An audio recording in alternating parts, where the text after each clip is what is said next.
미국 작가인 윌리엄 케네디에게 퓰리처상이라고 하는 큰 상을 안겨주었던 긴 장편 소설이 하나 있습니다. 그리고 너무나 유명한 영화 배우죠. 잭 니콜슨과 메릴 스트립이 각각 남자 주인공, 여자 주인공을 맡아서 영화화되기도 했습니다. 그 내용은 뉴욕주의 수도인 알버니를 중심으로 한 대공황 시대의 아주 밑바닥 인생들에 대한 이야기입니다. 그래서 영화의 제목과 소설의 제목이 같습니다. 그래서 질긴 잡초, 엉겅퀴 꽃, 억센 인간 이렇게 번역될 수 있는 아이언 리드라고 하는 그런 작품입니다. 그런데 미국에서는 좀 인기를 끌었는데 우리 한국에서는 그렇지 못했던 것 같습니다. 그런데 우리 한국에서는 좀 매니아층에서만 좀 이 작품이 이야기가 많이 됐는데 한국에서는 그 작품이 주목받은 이유는 좀 다른 데 있었습니다. 번역자 때문에 한국의 독자들은 관심을 갖게 됐습니다. 저자를 좋아한 게 아니라 우리 경우는 번역자를 좋아했어요. 그 내용 자체는 너무 미국적인 내용이 많아서 우리가 이렇게 좀 피부적으로 와닿기가 좀 어려운 얘기입니다. 근데 번역자 때문에 많은 독자를 얻었는데 그 번역자가 누군가 하니 지금은 고인이 되신 서강대학교 영문학과 교수였던 고 장영희 교수님의 번역작입니다. 장영희 교수를 우리가 잘 압니다. 생후 1년 만에 두 다리를 쓰지 못하는 소아마비 1급 장애입니다. 그래서 늘 목발을 짚고 다니시면서도 또 암투병을 하시면서도 늘 밝은 얼굴로 방송에 나오기도 했고 늘 열정적인 자세와 밝은 모습으로 수필과 신문 칼럼에 그의 생각을 표현해서 많은 독자들로부터 사랑을 받은 그런 분입니다. 근데 이 장영희 교수가 이 작품을 너무 사랑했어요. 그래서 이 작품을 한 번만 번역한 게 아니라 두 번에 걸쳐서 20년 만에 다시 번역을 했습니다. 여기에는 물론 작가와 이 번역가 간에 좀 특별한 관계가 있습니다. 이 장 교수님이 뉴욕 알버니 대학에서 박사학위를 했습니다. 그러니까 학생 신분 때 이 윌리엄 케네디가 그 학교 강사였습니다. 당시에는 무명 작가였습니다. 그리고 이 아이언 위드라고 하는 이 질긴 잡초와 같은 책 제목처럼 이 책이 수십 번 출판사에 문을 두드렸지만 수십 번 거절되는 그런 작품이었습니다. 그러다가 이제 83년도에 작품이 출간되고 말씀드린 대로 그 영화가 87년도에 만들어지면서 큰 주목을 받았습니다. 86년도에 장영희 교수가 이 책을 처음 번역할 때는 제목을 원 제목 그대로 억새 인간 이렇게 번역했습니다. 그런데 20여 년이 지나서 장영희 교수가 암투병을 하면서 이제 세상 떠나기 바로 전에 이 책을 다시 번역하게 됩니다. 그런데 책을 내면서 제목을 확 바꿔버렸어요. 아니 번역가가 어떻게 제목을 바꾼단 말입니까? 그 바꾼 제목의 이야기를 여러분에게 해드리려고 합니다. 바꾼 제목 얘기하다가 얘기가 길어졌습니다.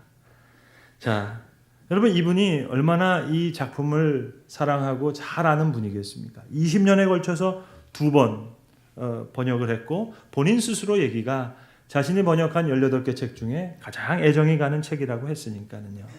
너무나 작품을 잘 아는 책일 텐데 다시 번역하면서 붙인 제목은 억센 인간이 아니었습니다. 엉겅퀴 꽃이 아니었습니다. 질긴 잡초가 아니었습니다. 내가 너를 사랑한 도시. 원 제목은 아이언 위드인데 어떻게 내가 너를 사랑한 도시로 번역했을까? 어떻게 번역을 이렇게 할 수 있을까 하실지 모르지만 여러분 작품을 읽어보면 번역자의 번역이 맞습니다. 내용은 정말 밑바닥 인생들의 얘기예요. 그런데 거기에 고결한 사랑이 있습니다. 내가 너를 사랑한 도시.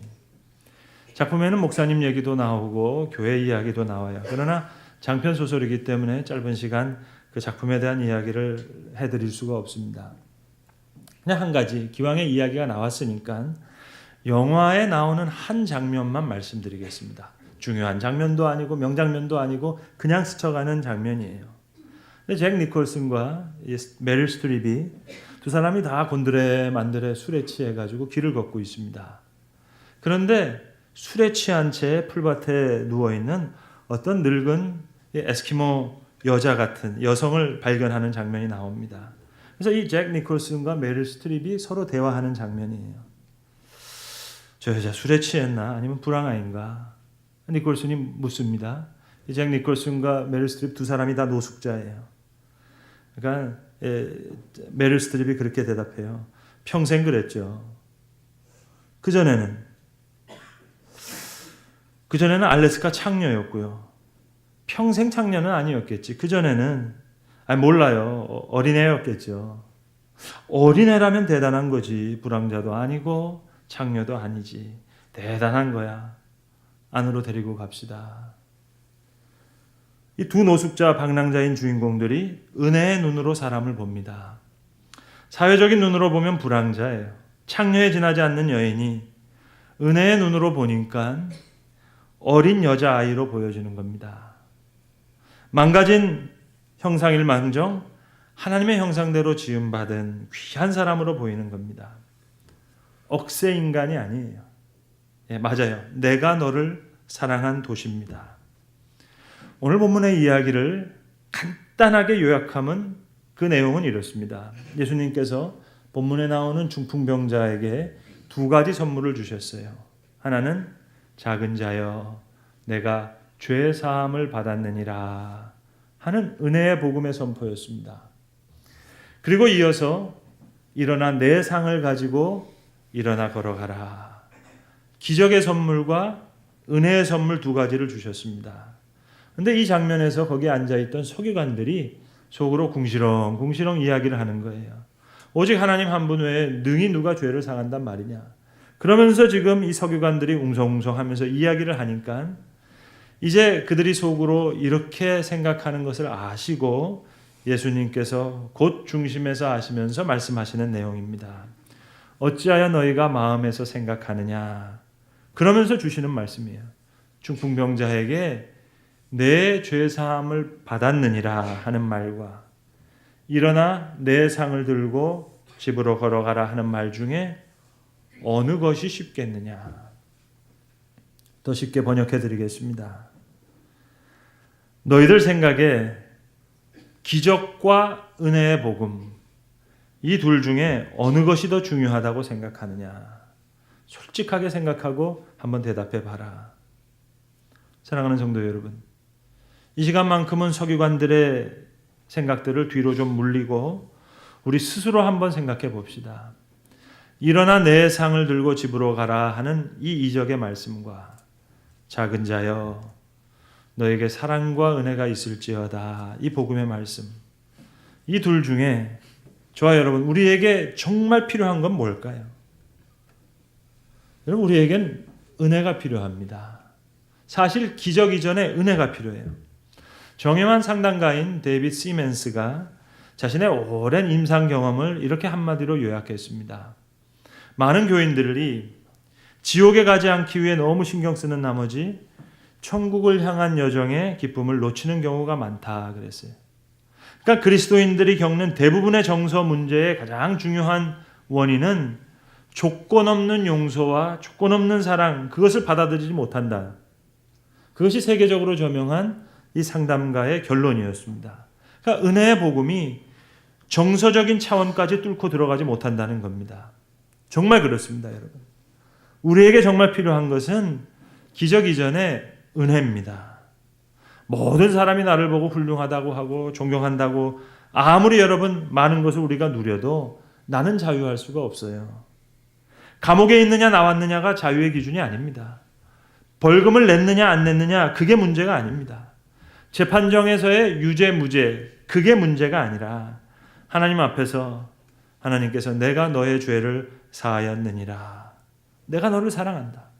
내가 너에게 은혜 베풀기를 원한다. 여러분 이것이 확실해지면 정말로 나에게는 아무 문제가 없습니다. 내가 고난을 당한다 하더라도 이제부터 당하는 모든 일들은 하나님이 나를 향한 사랑이니까는요. 모든 것이 이제 그분의 지혜인데요. 나를 단련시키시기 위해서 주시는 축복의 일환입니다. 여러분, 그래서 똑같은 세상을 살아도 죄인 의식을 가지고 사는 사람과 구원받은 의식을 가지고 살아가는 사람은 전혀 별개의 세상을 살아갑니다. 내가 하나님 사랑 속에 있다. 내가 주의 은혜 가운데 있다. 이것이 확실하면 중풍병에서도 자유할 수 있습니다. 정말 은혜와 사랑만 느낄 수 있다면 두려울 것이 없습니다. 억세 인간이 아닙니다. 사랑과 은혜 안에 속한 사람입니다. 기적이 필요한 거 아니에요. 정말 필요한 것은 은혜입니다. 요즘 저희가 새벽 기도 시간에 욥기를 공부하고 있는데 어제까지 우리 10장까지 봤습니다. 욥기의 말씀을 묵상하는 자와 그렇지 못한 자가 여러분 수준 차이가 많이 납니다. 한 가지 예만 들어볼까요? 우리나라 교인들 중에서 제일 좋아하는 성경 구절 중에 하나가 아마 욥기 8장 7절의 말씀일 겁니다. 그래서 성도들 사업장에 많이 걸려져 있죠. 우리 개업할 때 우리 성도들이 이제 선물로 가져가는 그 팻말 말입니다. 내 시작은 미약하였으나 내 나중은 심히 창대하리라. 여러분, 이 말을 싫어하는 사람이 어디 있겠어요?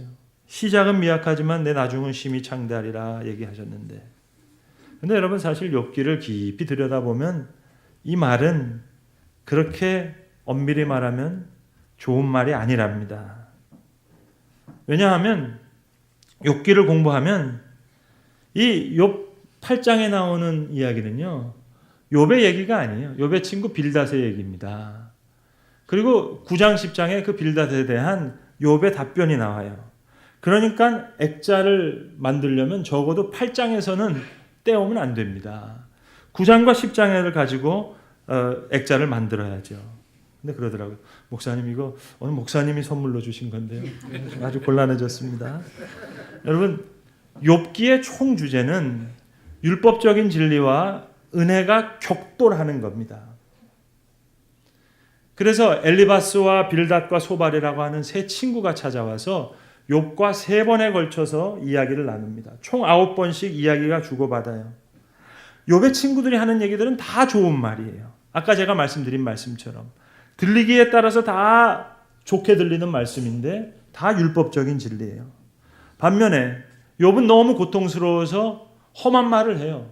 울부짖는 얘기를 해요. 부르짖는 얘기를 해요. 그러나 욥이 하는 얘기는 다 은혜 가운데 있는 이야기입니다. 8장에서도 이 빌닷이라는 두 번째 친구가 나와서 첫 번째 하는 얘기예요. 구구절절 하는 말이 옳아요. 악인의 장막은 망하리로다. 내가 만일 하나님을 찾으면 전능하신 이에게 간구하면 또 네가 청결하고 정직하면 반드시 하나님께서 너를 돌보시고 내 의로운 초소를 평안하게 하실 것이니라 하면서 나오는 말이에요. 내 시작은 미약하였으나 내 나중은 심히 창대하리라. 근데 여러분, 이것은 공박입니다.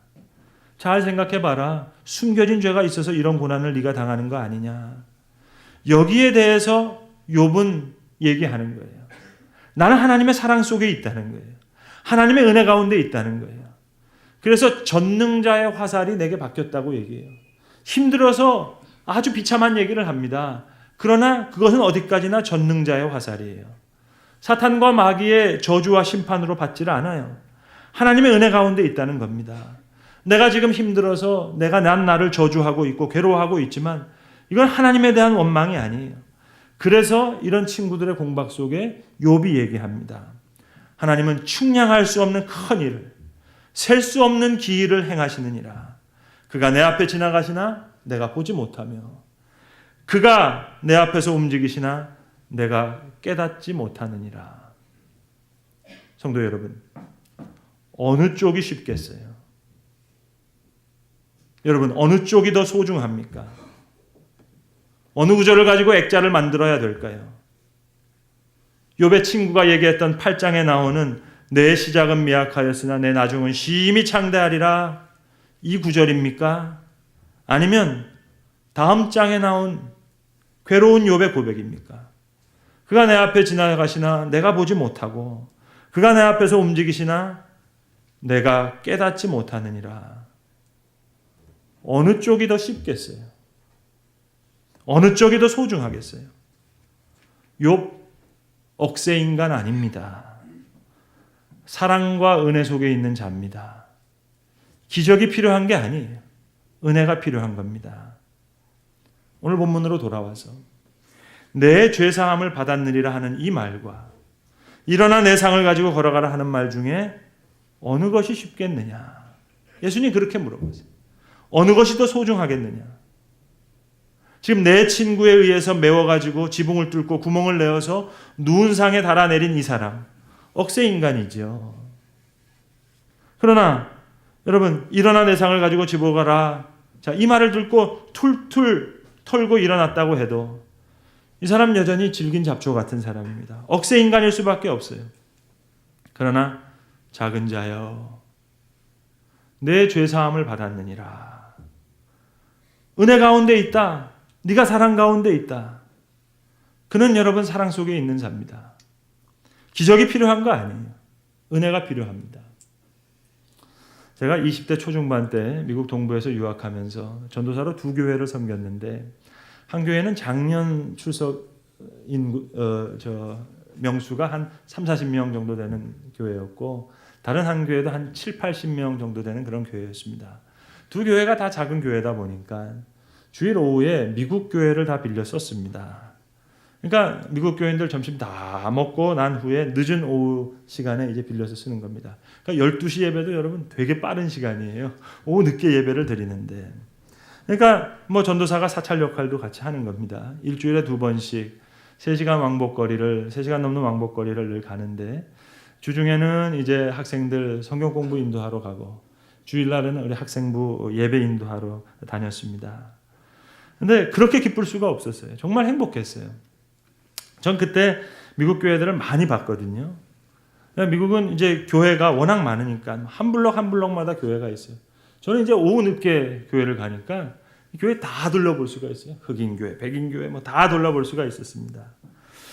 그러면서 정말 생각을 많이 했습니다. 교회가 뭘까? 미국 교회들 건물은 좋은데 지금 사람이 없으니까 이걸 다 빌려줘요. 한국 교회 빌려주기도 하고 어떤 교회는 이제 주중에 미국에 AA라고 해서 Alcoholic Anonymous, 이 알코올 중독자 모임이 있거든요. 그러니까 이 알코올 중독자 AA 모임 할 수 있도록 시설을 빌려주기도 하는데 사실 그런 교회들은 많지가 않습니다. 왜냐하면 한국 교회 빌려주면 이 김치 냄새 난다 싫어하는데 AA는 더 심하거든요. 그러니까 알코올 중독자에다가 이거 지금 약물 중독자니까 커피랑 담배는 마음대로 하세요. 이렇게 나오니까 이게 뭐 커튼이라든지 벽이라든지 특별히 미국 교회는 카페트가 있으니까 이게 지금 담배와 이 커피 때문에 이게 엉망이 되는 거예요. 잘 안 빌려줍니다. C.S. 루이스가 이런 말을 한 적이 있습니다. 그가 은혜에 대해서 설명을 하면서 은혜를 어떻게 정의했는가 하니 은혜란 하나님 앞에서 즐거운 거지가 되는 것이다 그랬어요. 여러분 좋은 교회 간단합니다. 즐거운 거지가 많으면 그 좋은 교회입니다. 여러분 혹 교회 와서 예배 다 드렸는데도 마음이 컬컬하세요? 이유가 뭔 줄 아세요? 은혜란 하나님 앞에 즐거운 거지가 되는 것인데 그 은혜를 받지 못한 거예요. 즐거운 거지가 되지 못한 거예요. 여러분 거지가 따로 있나요? 남의 것 얻었으면 거지지요. 저는 미국 교회에 빌려 쓰는 사찰 겸 전도사였지만 정말 즐거운 자로 은혜 충만한 시간을 보냈어요. 그러면서 생각해 봤어요. 이 주중 AA 모임에 나오는 분들이 주일 예배 나오는 걸 꺼리거든요. 그 마음 깊은 내면에는 무슨 생각이 있는 줄 아세요? 여러분 A에서 절대로 용납하지 않는 말이 있습니다. 이런 말이에요. 전 탐입니다. 전에 알코올 중독자였지만 지금 치료됐습니다. 이런 말은 절대로 못합니다. 지난 20, 30년 동안 술을 입에 대지 않았다 하더라도 그 모임에서는 여전히 자신을 알코올 중독자로 밝혀야 돼요. 저는 탐이라고 합니다. 저는 알코올 중독자고 약물 중독자입니다. 그 말만 해야 돼요. 그리고 이제 하나님의 힘과 용서를 구하고 주변 친구들에게 도움을 청하는 겁니다. 시카고에서 거리의 밑바닥 인생을 상대로 일하시던 한 목회자가 마약을 하면서 몸을 파는 여인과 상담하면서 그저 한마디 던졌어요. 교회 가서 도움 받아볼 생각은 안 해봤냐고 물어봤습니다. 그때 이분이 평생 잊지 못할 대답을 들었어요. 교회요? 거긴 뭘 하러 가요? 그렇지 않아도 비참해 죽겠는데 가면 그 사람 때문에 더 비참해질 것 같아요. 한번 잘 생각해 보시겠어요? 구조적으로 보면 AA 회원들은 그 AA 모임에서 은혜를 누리는 거예요. 청바지에 티셔츠 차림으로 와서 교회 철제 의자에 꾸부렁하게 앉아 있지만 원하는 대로 욕하면서 뿌연 담배 연기 속에서 너무 편한 거예요. 나는 아무개입니다. 난 알코올 중독자입니다. 구조적으로 보면 완전한 정직이에요. 그리고 온전한 의존이에요. 그러니까 구조적으로는 은혜가 철철 넘쳐 흐르는 시간인 거예요. 그러니까 목마른 이들이 매주 즐거운 거지가 되어서 그 모임에는 찾아오는 거예요. 그런데 주일은요. 꼿꼿한 등받이 의자에 있는 스테인드 글라스 예배당에서는 왠지 즐거운 거지가 아니라 내가 더 비참해질 것 같은 거예요. 그래서 못 오는 겁니다. 여러분, 기적이 필요한 거 아니에요. 은혜가 필요합니다. 억세 인간에게도 필요한 것은 은혜이지 기적이 아닙니다. 누가복음 5장에는 예수님과 베드로가 처음 만나는 장면을 그리고 있습니다. 예수님께서 거네사렛 호숫가를 지나가고 계시는데 호숫가에 배 두 척이 있는 것을 보세요.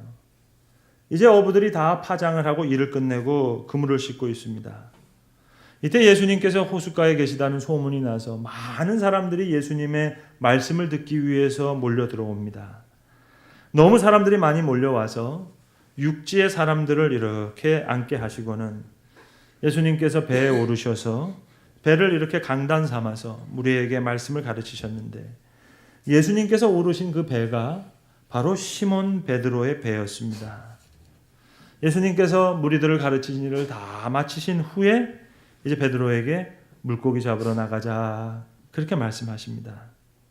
깊은 데로 가서 그물을 내려 고기를 잡으라. 베드로가 생각해요.